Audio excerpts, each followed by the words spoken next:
سلام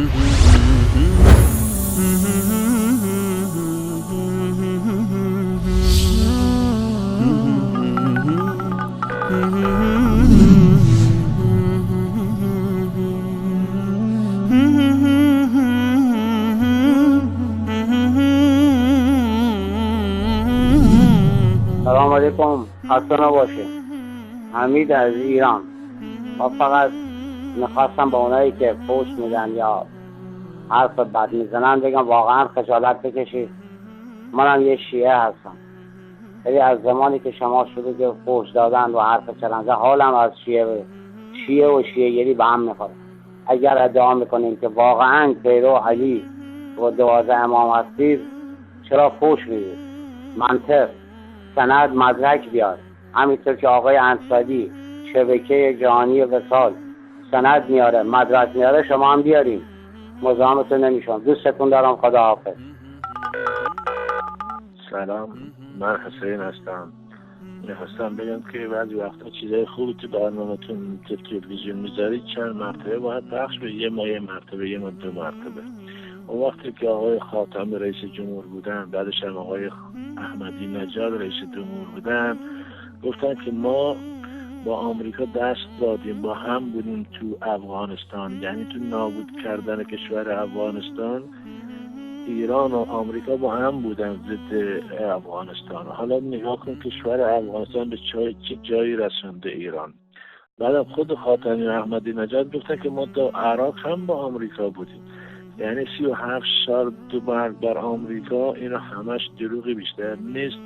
اینا فقط آیت الله و آخوند میخوان با این راه پول و مال مردم به جیب بزنن و برن، مثل آقای احمدی نژاد و لاریجانی که هزار میلیارد بردن.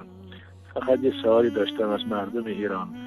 37 سال که حکومت اسلامی اومده به قول خودشون، البته اسلام از ایشون کار اسلام ندارن، ایشون کسی هستن که فقط امامزاده میپرستن. خمینی سرش یک گنبدی درست کردن، 20 میلیارد دلار خرجش کردن. خمینی وقتی زنده بود چه برای مردم به ارمغان آورد؟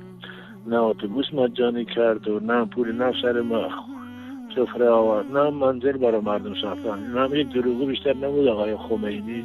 حالا رفتن سر قبرش گنبد درست کردن، مارگت درست کردن امامزاده.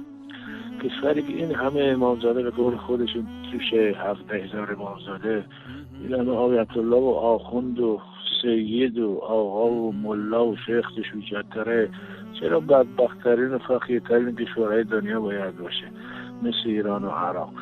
این همش دروغه. با چای جمع کردن چیزی توش بود که دیگه ایران باید قوی‌ترین و بهترین کشور دنیا باشه، نه کشوری که 37 سال نتونسته یک هواپیمای جنگی مثل آدم بخره.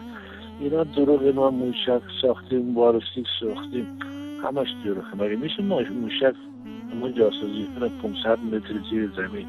مگه زیر زمین آب وجود نداره؟ خب قیمت زیر زمین گورد و کانال کندن بیشتر از موشک میشه. اینا مجموعه آدمای دروغی هستن، دارن مردم ایران گول میزنن، پول مردم میبرن به خود خودشون. هر چی سپاه و سپاسدار و بسیج و خامنه‌ای و لاریجانی اینا هستن و خیلی مردم ایران فقیر هستن. خدا هدایتشون بده تا بتونن مثل کشورهای دیگه برای امید بیشتری، مستقبل بهتری کاری برای خودشون بکنن، وگرنه اینا دوباره مشاکل برای مردم ایران به وجود می آورن. متشکر از شما. خدا هرچی تو دلتون میتون.